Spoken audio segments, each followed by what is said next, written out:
गहनों का भरा बक्सा। जीते जी क्या, मरने के बाद भी कोई इसे हाथ न लगा सका। क्या होता है उस गहने के बक्से का? दोस्तों सब्सक्राइब, लाइक, शेयर, कमेंट पक्के से करें और मूवी स्ट्राइप को सुनते रहे। बंगाल के जमींदार घराने में जन्मी रासमुनी। उसका विवाह 11 साल की उम्र में कर दी गई थी। मायके से पिता ने बेटों के बीच जन्मी एक ही लाडली बेटी को गहनों से भरा एक बक्सा दिया, पर बेचारी 12 साल के होते न होते विधवा हो गई और वो सारे गहने सिमटकर वापस उस बक्से में बंद हो गए। पति के मरने के बाद मायके में ही उसकी जिंदगी गुजरी। सुना है वो जितनी रूपवान थी उतना ही तेज दिमाग भी था उनका। माँ बाप के गुजर जाने के बाद भाइयों ने बड़े लाड प्यार से अपनी बहन को रखा, मगर विधवा के जीवन का पालन तो उसे भी करना पड़ा। बाल काट दिए गए, बिना मांस मछली के उबला खाना और सफेद साड़ी ने रंगीन कपड़ों की जगह ले ली। ऐसे ही उसका बचपन जवानी में और जवानी बुढ़ापे में बदल गई। सब कुछ वक्त के साथ बदल गया, सिर्फ एक चीज नहीं बदली, वो गहनों का बक्सा। रासमुनी के पास सूची पत्र है जिसमें उसके सारे गहनों के हिसाब लिखे हैं। 28 जोड़े कंगन, 19 जोड़े झुमके, 12 हार, 8 अंगूठी, बिछिया, कमरबंद, बाजूबंद, उफ ना जाने क्या क्या। वो हर रोज उन्हें निकालती, खुद को गहनों से लादती और फिर बक्से में भरकर ताला लगा देती, क्योंकि रासमुनी को भी मालूम है घर की बहू गिद्ध की तरह इन पे नजर गड़ाए हुए हैं कि कब रासमुनी की आंखें बंद हो। इसी वजह से वो किसी को पसंद नहीं करती। अब ये कहानी 1939 से शुरू होती है। बंगाल तब 2 टुकड़ों में बट चुका था, हिंदुस्तान और पूर्व पाकिस्तान। और तभी रासमुनी के मायके वालों को भी फरीदपुर की जमींदारी छोड़कर सरहद के इस पार हिंदुस्तान आना पड़ा। वहीं पीछे रह गई उनकी जमीनें, जायदाद, तालाब, हवेली। इस घर का छोटा बेटा चंदन ब्याह कर लाया गरीब घर की सोमलता को। रीति रिवाज के साथ बहू का घर में प्रवेश हुआ। सबसे मिलाने के बाद नई बहू को बुआ सास यानी रासमुनी से मिलवाने ले जाया गया। सोमलता उसे कुछ खास पसंद नहीं आई, लेकिन नई बहू को शगुन के तौर पे सोने के गहने देने का रिवाज है। रासमुनी ने वजन देखकर सबसे हल्के वाले कंगन सोमलता को थमा दिए। ये कहानी आपको सुना रही हूँ मैं, सोमलता की बेटी। कैसे ही गहनों का बक्सा मुझ तक आया और अंत में इस बक्से का क्या हुआ। दिन गुजरने के साथ सोमलता को प्यार से सब लता बुलाने लगे। धीरे धीरे वो इस घर की होने लगी। साथ ही साथ उसे पता चला कि अब वो लोग सिर्फ नाम के ही जमींदार रह गए हैं, क्योंकि जमीन, जायदाद, कोठे, हवेली तो सब पाकिस्तान में ही रह गया है और जो इस घर में बचा है उसे ही बेचकर सबका गुजारा चलता है। रोज वो एक न एक सामान बिकते हुए देखती, कभी पलंग, कभी गलीचा, कभी झूमर, कभी कुछ।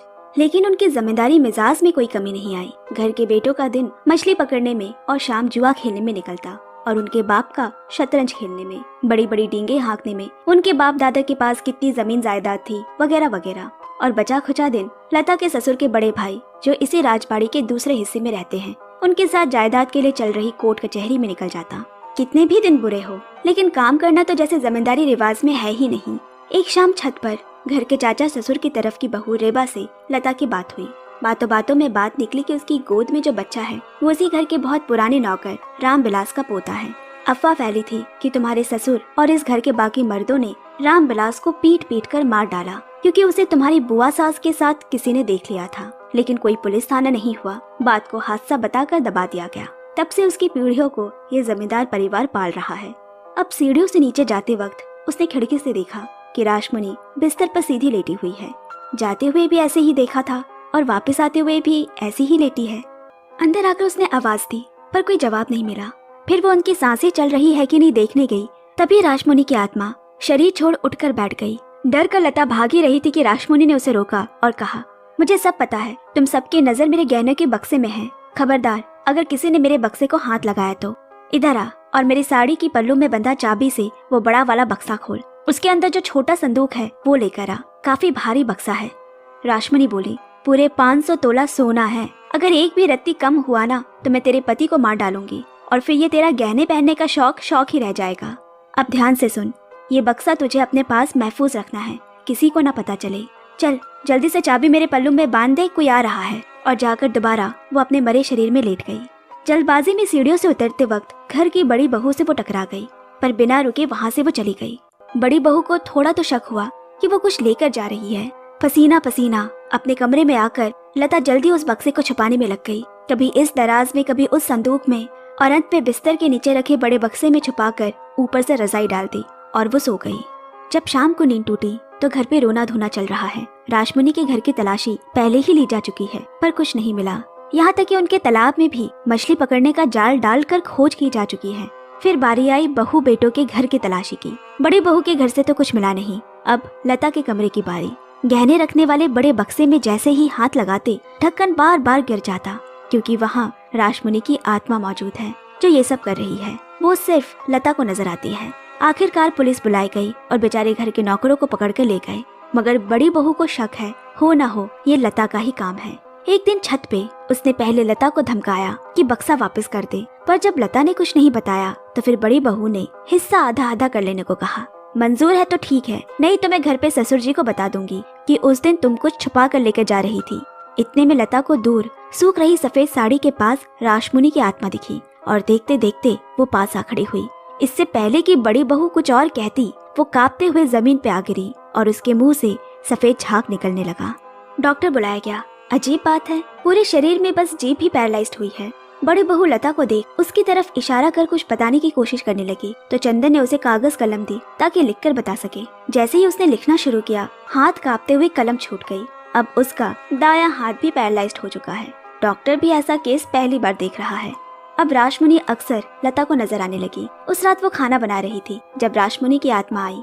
आहा, इतनी अच्छी महक, लगता है मछली बना रही हो। मुझे बहुत पसंद है मछली, पर अब तो इसका स्वाद ही भूल चुकी हूँ। विधवा का जीवन तुम क्या समझोगी। और ऐसे ही धीरे धीरे दोनों में ढेरों बातें होने लगी। न राजमुनि को कोई देख सकता है और न लता के पास कोई है मन की बातें करने को।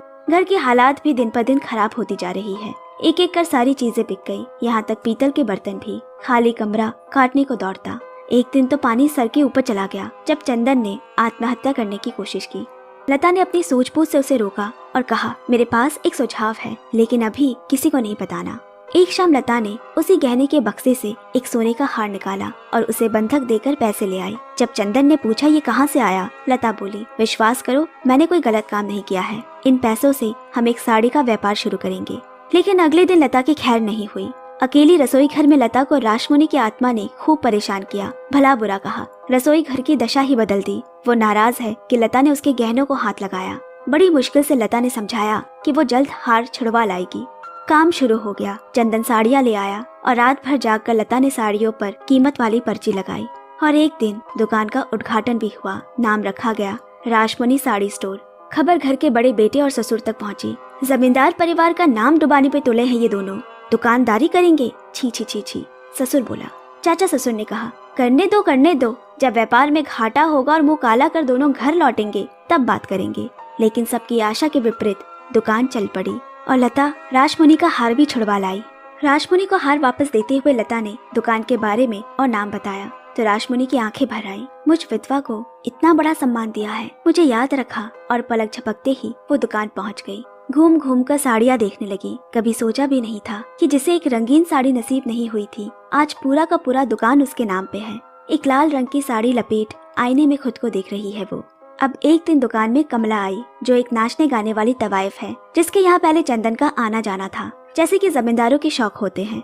32 साड़ियाँ वो बिना पैसे के ले गई। बेचारा चंदन कुछ न कह सका। इधर राजमुनि लता से कह रही है, आज तेरा ससुर और जेठ दुकान को लेकर खड़ी खोटी सुनाने वाला है। सोचा भी है तूने क्या बोलेगी? वैसे मेरे पास तेरे ससुर का एक राज है, उसका नाम लेते ही वो कुछ बोल नहीं सकेगा। जमींदारों का शौक तो तवाइफों के बिना अधूरा है। उसका नाम चमेली है, जहाँ उसका आना जाना है।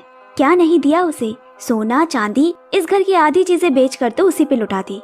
मुझसे ये सब नहीं कहा जाएगा, लता बोली।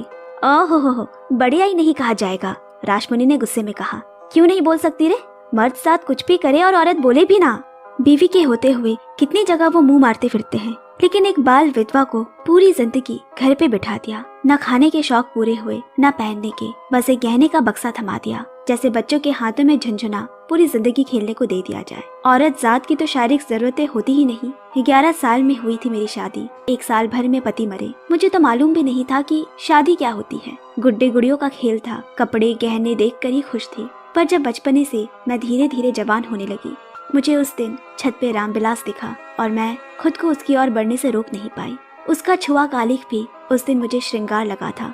उस रात मैंने उसे आने को कहा था और मैं बेसब्री से रात होने का इंतजार करने लगी। वो आया भी, लेकिन सीढ़ियाँ चढ़ते वक्त वो रखे बर्तनों से जा टकराया। उसकी इतनी तेज आवाज से पूरा घर जाग गया। उसे इतना मारा कि वो मर ही गया। वही साथ मेरे एहसास ने भी दम तोड़ दिया। यही वजह थी कि राजमुनि घर वालों से उखड़ी उखड़ी रहती, क्योंकि जिसके साथ जिंदगी भर नाइंसाफी हुई हो वो कैसे सब अनदेखा करते। खामोश लता बोली, दुकान तो वैसे भी लगता है बंद करना पड़ेगा। उस दिन 32 साड़ियाँ दुकान से चोरी हो गई, बहुत नुकसान हुआ। राजमणि बोली, कितनी भोली है रे तू, जो चंदन ने कहा तूने मान लिया। पूछना उससे साड़ी चोरी हुई है या कमला को सौगात में दे आया। निर्लज, जैसा बाप वैसा बेटा।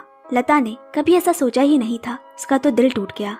शाम को बैठक बुलाई गई। ससुर और बड़ा बेटा दोनों मिलकर उन्हें खड़ी खोटी सुना रहे हैं, लेकिन लता बड़ी शांत है। रात में उसने चंदन से कमला के बारे में जब पूछा तो वो सन्न रह गया।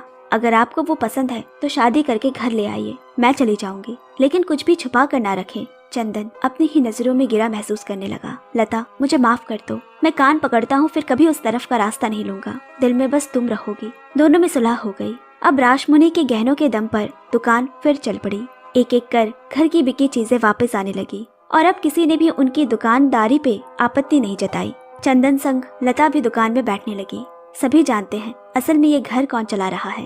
एक दिन उनकी दुकान पे चाचा ससुर की तरफ से औरतें आई, लेकिन उसे एक भी साड़ी पसंद नहीं आई। वो ढूंढ रही है बम्बई, मद्रास, बेंगलुरु, मैसूर की साड़ियाँ जो इस दुकान में नहीं है। रात में लता सारी साड़ियों का नाम लिख रही है। अगर ये भी दुकान में होंगे तो कितना अच्छा होगा, लेकिन समस्या है जाएगा कौन। चंदन कभी इतनी दूर गया नहीं। इसी अधेर बुन में लता को राजमुनि ने हिम्मत दी। ये दुनिया इतनी भी बुरी चीज नहीं है। चंदन निकल पड़ा और दुकान लता संभालने लगी। एक दिन चंदन का भाई दुकान आ धमका, अब चंदन की जगह वो बैठेगा। औरत कहाँ दुकान संभाल पाएगी, उनके लिए चूल्हा चौकी घर यही पड़ा है। उसने जबरदस्ती लता को घर भेज दिया और लालच में आकर साड़ियों के दाम 100 रुपए बढ़ा दिए। भरोसा कर एक पुराना खरीदार अपनी बेटी की शादी पे साड़ी तो ले गया, ये सोच कर कि राजमुनि साड़ी स्टोर कभी बेईमानी नहीं करता। मगर अगले ही दिन सच्चाई पता चलने पे वो वापस दुकान में आ धमका। जब लता दुकान आई तो देखा लोगों की भीड़ लगी है। चंदन का बड़ा भाई अपनी गलती मानने को तैयार ही नहीं। एक दुकान के लिए लोगों का विश्वास ही सब कुछ है। लता ने अंदर आकर पूरा दोष अपने ऊपर ले लिया। माफ कीजिएगा, मुझसे ही गलती हुई होगी दाम लिखने में। वो तो काम से बाहर है, अभी अकेले मुझे ही सब देखना पड़ता है, घर दुकान दोनों। और इनके बड़े भाई का आजकल दिमाग सही नहीं रहता, परेशान है बीवी की पैरालिसिस से। ये लीजिए आपके पूरे पैसे, और ये साड़ी राजमुनि साड़ी स्टोर की तरफ से आपकी बेटी को छोटा सा तोहफा। ना मत कहना, शादी में बाकी रिश्तेदार उनके लिए साड़ी दिखाऊं। और इस तरह लता ने अपनी बुद्धिमत्ता का परिचय दिया। चंदन का बड़ा भाई इज्जत और मुंह छुपाकर चुपचाप वहाँ से चला गया और कभी हिम्मत नहीं हुई लता की काबिलियत पे सवाल उठाने की। अब कुछ दिनों से घर वापस लौटते वक्त कोई है जो लता का पीछा करता है। उस रात राजमुनि ने उसे बताया और कहा, पाप पुण्य कुछ नहीं होता, मर्द कर सकता है तो औरत क्यों नहीं। ये सब मान मर्यादा की रेखा सिर्फ औरतों के चारों ओर ही खींची हुई है। तुझे वो अच्छा लगे तो उसे अपना ले, ये शरीर अभी जवान है। लता बोली, छी, ये सब मेरे लिए सोचना भी पाप है। अब महीनों गुजरने लगे। चंदन हर शहर से माँ बाप के लिए तार भेजता, जिसमें कभी भी लता का जिक्र नहीं होता। हर बार लता को आस रहती, शायद इस बार मेरे लिए कुछ लिखा हो। अब उसे उसी आदमी का ख्याल आने लगा जो रोज उसका पीछा करता। पता नहीं क्यों अब उसे उससे डर नहीं लगता, बल्कि इंतजार रहता है। कुछ दिन जब वो नहीं दिखा, लता बेचैन हो उठी। ये कैसी पीड़ा है, क्या इसे ही प्रेम कहते हैं, जिसे जानते नहीं उसके लिए अंदर से उसका मन खींचता है। राजमुनि बोली, केवल विवाह से प्रेम थोड़ी बनता है। प्रेम तो वो वन का फूल है जो कब कहाँ किस रास्ते किस पत्थर पे खिल उठे कोई नहीं जानता। और एक भोर लता ने छत से देखा, वो आया है। उसने दरवाजे पे एक गुलाब का फूल रखा। जब तक उसने दरवाजा खोला वो जा चुका है। उसके लाल सुर्ख गुलाब को उठाए वो कितना रोई। कुछ दिन बाद शाम को घर लौटते हुए जोरों की आंधी उठी। ये तेज हवाएं किसी के आने की आहट दे रही है। पहली बार वो लता से आमने सामने हुआ। दोनों चुपचाप खड़े रहे और फिर लता ने पांव घर की तरफ मोड़ लिए। वो चाहकर भी ऐसा नहीं कर पाई। उसी रात चंदन भी वापस लौटा। उसके बाद से लता ने कभी पीछे मुड़कर नहीं देखा। उसे एक भ्रम, एक भूल बताकर दिल को समझा लिया। 10 महीने बाद चैत्र महीने में लता की बेटी यानी मेरा जन्म हुआ और नाम पड़ा चैताली। हूबहू राजमुनि जैसी। माँ को तो कभी कभी लगता कहीं उन्होंने ही तो दोबारा जन्म नहीं लिया। और इधर बड़ी बहू का पैरालिसिस भी ठीक हो गया। घर की पहली लक्ष्मी और मैं बन गई सबकी लाडली। उस दिन के बाद से माँ यानी लता को राजमुनि दिखनी बंद हो गई, क्योंकि अब वो सिर्फ मुझे दिखती। धीरे धीरे मैं बड़ी होने लगी। साथ ही पूर्व पाकिस्तान से कई रेफ्यूजी हिंदुस्तान आने लगे, क्योंकि वहाँ क्रांति का युद्ध चल रहा है और पूर्व पाकिस्तान नहीं, उन्हें बांग्लादेश चाहिए। 18 साल की होने पे मेरी माँ ने मुझे बुआ दादी यानी राजमुनि का वो गहनों का बक्सा दिया, क्योंकि उन्हें आज भी कहीं न कहीं ऐसा लगता है कि मैं ही राजमुनि हूँ। मेरे कॉलेज में कई दोस्तों में एक खास दोस्त है बेनू, जो हफ्ते हफ्ते भर गायब रहता है, क्योंकि वो बांग्लादेश के स्वाधीनता में उनका साथ दे रहा है, यहाँ से हथियार भेजकर। बड़ी मुश्किल से हम दोनों मिल पाते हैं। एक दिन उसने मुझे अपने छुपे अड्डे पे बुलाया। उसने बताया ये घर एक समय में किसी रफीक नाम के कवि का हुआ करता था। देश बंटवारे के बाद भी कुछ समय तक वो यहाँ रहते थे। सुना है यहाँ किसी हिंदू महिला के प्रेम में पड़कर उन्होंने आत्महत्या की थी। खैर, बेनू की असली दुविधा का कारण है काम बहुत बाकी है, बीच क्रांति में है और उन लोगों के पास न पैसों का जुगाड़ हो पा रहा, न हथियार है, न दवाइयाँ। सरहद के इस पार और उस पार जाते हुए गोली लगने से बिना चिकित्सा के मारे जाते। पर क्रांतिकारियों का जोश ही अलग हुआ करता, जान देने से पीछे कभी नहीं हटे। एक दिन राजमुनि ने उससे कहा, तुझे जो गहनों का बक्सा तेरे जन्मदिन पे लता ने दिया है, तू वो क्यों नहीं मुक्ति बाहिनी को दे देती? पूरे 500 तोला है उसमें। एक समय में हमारा घर भी तो सरहद के उस पार फरीदपुर में हुआ करता था। क्या 500 तोला सोना? ये बात चैताली को जच गई। यही बात बताने वो बेनू के उसी अड्डे पे आई। घंटों इंतजार करने के बाद वहाँ पड़ी एक पुरानी दराज से कुछ पन्ने उड़े। एक उसके पैरों के पास आकर गिरा। उठाकर पढ़ा तो वो दंग रह गई। कविताएं जो कवि रफीक ने लिखे हैं उसकी माँ लता के लिए, जो यहाँ रहा करते थे। उनकी लिखी कितनी ही कविताएं पूरे कमरे में बिखर गई। वो हिंदू औरत लता ही थी। चैताली ने वही गहने का बक्सा एक बार फिर बहुमूल्य चीजों से भरकर अपनी माँ को दे दिया, जिसकी कीमत लता के लिए किसी भी गहने से बढ़कर है। उसके लिए लिखे रफीक की कविताएं लता का पहला और आखिरी प्रेम। और इसी के साथ उन गहनों को भी सही जगह मिलने के बाद राजमुनि की आत्मा को भी शांति मिल गई। कहानी यही खत्म हुई। ये बक्सा गहनों से लदा जरूर था, मगर इस गहने की परिभाषा हर युग में बदलता रहा। राजमुनि के लिए वो उसका अभिमान, उसका अहंकार था। जब चैताली के पास आया, उसने क्रांतिकारियों के लिए बांग्लादेश बनाने के सपने की ओर एक पुल का काम किया। और जब वही बक्सा लौटकर लता के पास आया, वो लदा था उन खतों से जिसके एहसास ने उसे सुंदर और पूरा कर दिया। यही तो काम होता है ना असली गहनों का। पसंद आए तो प्लीज लाइक, शेयर, कमेंट, प्यार पक्के से देते रहे। Bye bye, take care and love you.